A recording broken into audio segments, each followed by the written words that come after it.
back to the TikTok show. I am your host, Ryan, and today my guest has over 750,000 followers on TikTok, and you might know him as the person that reads you your bedtime story. Please welcome to the show, Kol. How are you?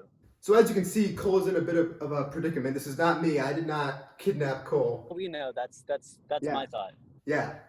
Yeah, maybe. Who knows? Maybe this is all a scam, and I'm just trying to kidnap TikTokers. And so, Kol, how long have you been on TikTok and doing, the creating content kind of thing? I would say a year and a half. I think I joined in the early summer last year. When you joined TikTok, was it something was it one of those things you just downloaded so you could pass the time during quarantine, or did you want to create content? Actually, I have no recollection of why I downloaded TikTok. I just remember I don't think anybody does. I posted one and it was like trying to do a kickflip every day first try, and like I hurt myself like really badly. I don't know why. Like it was so funny. Like I paused it right before I hit the ground. I tried to be like an e-boy for a little bit, and that was just bad. I think the e-boy thing, that's hard to pull off. I got to give credit to the professional e-boys. It really was, especially since I had a Samsung at the time, and it was just like not A1 TikTok quality. Like it was just kind of like off, and it was bad. It was kind of bad. So for those people that don't know you or who you are, describe you and your content really quickly. I sell my personality is what I try to do. I mean, I'll post like kind of like little sketches that I'll do. I'll post political stuff for absolutely no reason sometimes. And then I'll try to do trends, but most of the time I'm like making fun of the trend as I'm doing the trend. That's where the real humor is the making fun of the trend. That's the funny stuff.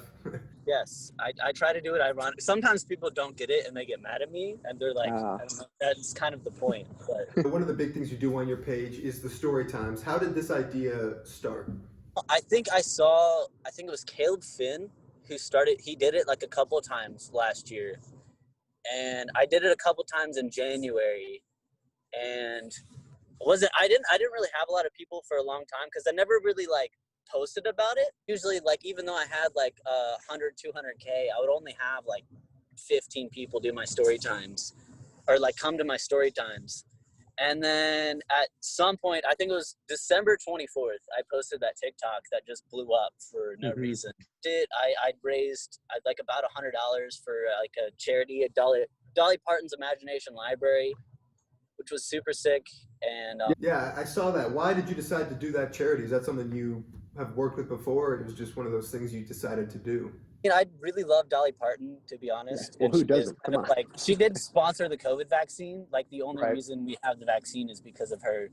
Yeah, and she's a like her, yeah, I mean, her charity does a lot, and it's like that's where I got some of the books from. Is like I signed up. It's free. Like anyone can just get free children's books. Oh wow! The more you know. Yeah, there you go. Sign up and you type in your kids' ages, and they start sending you books like once a month for free until your kid's like 5 or 6. Wow, I feel like more people should know about that because I feel like that's why I tried to do it. And I was like, that's free education. Yeah. Like a lot of kids don't have access to books growing up, and they'll do educational books. I feel like kids are just being shoved iPads and iPhones now all of a sudden when they're 3 or 4. I don't like that. Like whenever I baby kids, they're just like sitting on their iPads all the time. I'm like, do you guys like not have toys? Hey, go outside. They're like, what? Outside what? Outside of my room? No. Like, no, go outside the house. I go outside in Fortnite. Like. Yeah. I just built an entire house in Fortnite. Get off my back. Now, did Charlie actually join one of your live streams? She did one time, and I don't think she'll ever join again, to be honest, because like everyone was making fun of her. Like she joined, and so many people were like typing out. They were like Charlie's lungs with like the black square emoji. And I'm like, this poor girl. Yeah. My bandana's falling off, even though I feel like I think I want it to, but I don't want to know. Don't let your identity. You can't get your identity out. Come on, keep the mask on. No, yeah, I every time I post like anything about Charlie, there'll be like 4 or 5 comments saying, "Oh, I love Charlie," and then everyone else is just like, "Charlie is the worst. Charlie vapes. Charlie does this and that." And it's like, geez. So many people hate. Like but the thing is, it's not any different than 90% of other 16-year-olds are doing. Exactly. Like, Yeah. I did I just like did the worst things when I was 15 and 16. Like Right, God yeah. forbid she does any of those things, to be Oh my God, honest. dude, if I was on social media at 16 years old, my mom would have buried me in the ground by now. Oh yeah, no, like it would have just not been good for me. Right, I was yeah. an asshole at like 15. Who isn't though? Come on, who's not? Yeah, yeah. So who do you have who inspires you? Like who are some creators you like watching, or somebody you try to? It could be creators, it could be actors, it could be anybody. Who do you really look up to as inspiration? I would have to say there's this. I don't know if you've heard of Stixie. He does I like have not. I think now I might have more followers than him. I'm not sure. But he like followed me back a while back and he was like, dude, I Wow. love your content. Like you're so funny. I was like, dude, I've been following you since like the second day I got TikTok. I was like, You I don't love your even know how much this means to me. Yeah. And then God, there's someone who I followed for a while. He kind of fell off. Hmm. He was the reason I wanted to be an e-boy for a while. What's his name? He's got like freckles. I can't think of his name. It's got to be Chase Hudson, right? Falling off, freckle. I'm just kidding. I used to be friends with him and we're not friends anymore. Oh, really?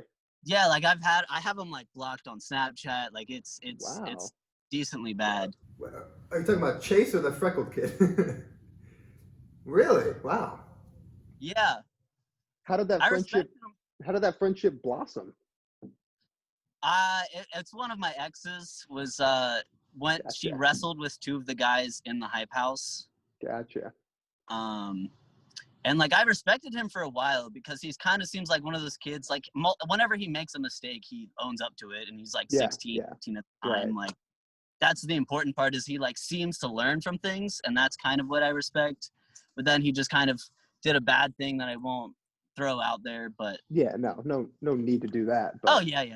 So TikTok is one app, like I think the one social media app you can just get a following out of nowhere. So what has this past year been like for you, just exploding to over 700,000 followers? It's really crazy because like it's almost like every time I'm like when I hit 100K, like I was at 70 and I started losing followers. Like I went back down to 65,000. And I was like, dang, like this app it's not working out. Like I got sad about it. it can And be then I posted frustrating. something. Yeah. And something I posted the next week that I really didn't even think about just like blew up and it became one of my most popular videos. And I started like a whole trend on TikTok from this one video. You are a trendsetter. I mean, look at you. Yeah. And so then I had it's been like I know like all my favorite celebrities now. Like I've talked to them. I had an interview Wow. with Dan Bilzerian back in Shut the that middle of quarantine. front door. Yeah. Like I literally Really? and he wanted me to be their social media manager. And like I was just way underqualified for the job. But I was like, I'm in a Zoom with Dan Bilzerian right now. If I was working for Dan Bilzerian, I would be too distracted to get any work done. I would Yeah, be late no, it on was everything he asked me to do. And I was like, now I get to talk that I was like in a Zoom with Dan Bilzerian. Yeah, put that on your resume, dude. I wish I could. This bandana's falling down on me.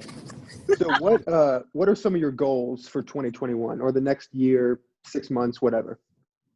I am trying to put out like a full length album by the end of 2021. I've done Wow. I was in a pop punk band in high school that turned into a punk band that turned into like a metalcore band. So like I have a pretty good like range of vocals and my friend Alex wants to make music with me and we're just going to try to experiment. Like I want each song on the album to just be a completely different genre. Right. Yeah, that'd be really interesting. So what, do you play guitar, drums, and you sing? What do you do? Yeah, I've been like picking back up guitar after 2 years and it's been like it's a real weird learning curve because you would think like, okay, if I make like a hard rock song, like the way that I kind of play the guitar and my like rhythm of it is going to be the same as metal, but it's just like completely different. Right. And it's almost like learning like trying to play in a new genre is like basically like trying to just play a whole new instrument. Well, I will say the one thing I love about you after watching your videos is you seem very authentic and you just like go for it. Like you are just, if you have an idea, I love that. I love that. So do you have any advice for people who might be trying to live like that, or just a little scared to be authentic? Most of the time I just think about, well, what's the worst could happen? Like I think I'm blacklisted from a few sponsors because they've like sent me things and I'm like, this is bad. I'm like, this is just, I don't want this. This And I sent product products is back. terrible. Yeah. And I'm like, I'm not going to sell my fans this if it's just Right. terrible. Right. And No, then good for eventually, you. like, people will respect that over you, like, just giving a speech monologue. Oh, I absolutely love this product. And then there are going to be kids who are going to buy something from you and they're going to be like, this is crap. And so And sold it's me your this. Now I'm fault. not saying it anymore. Yeah. It's not worth the like $50 when you're first starting out to get some Right. like really Right. crappy product. Well, I'm looking forward to everything you are going to do. I'm looking forward to where you end up tonight. I mean, look at you. You're blindfolded and you're handcuffed. I think we've stopped. I'm not sure where we're at. Let me tell you, you're not even in the car anymore. I couldn't tell you. Well, thank you so much for taking the time to get to do this. You Of you course. inspire a lot of people. What you're doing is great. So keep doing what you're doing. You're killing it, man. Thank you. Yeah. Yeah, absolutely. And guys, What's going on? really quickly, shout out Let's- all your social medias for people to follow, real quick. I think I'm being. Oh, guys, hey, just so you know, I have nothing to do with this. Guys, make sure you go follow Cole on TikTok, Instagram, and YouTube, and maybe call the police. I don't know what's going on. And make sure you follow me for more great interviews.